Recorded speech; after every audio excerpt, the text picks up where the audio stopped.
Muli, nandito na naman tayo sa ating mga ginagawa sa buhay.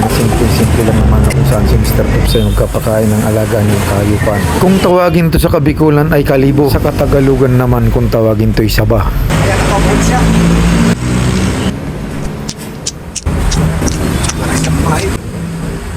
Parang sa Mr. Pips. Ay, namadali niya pa.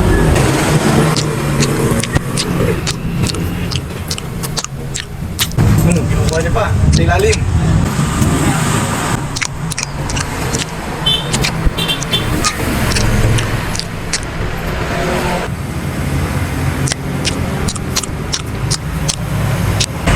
Dapat hindi lang siya si Mr. Pepsi. Dapat kumain din pala. Sama ang loob tumalikod sa akin. Kaya lang habang kumakain ako ang sama ng tingin ng alaga kong kayupan sa akin. Bakit daw siya ay nagawan ko pa? Kaya ito na para sa'yo na. Niyari niya na.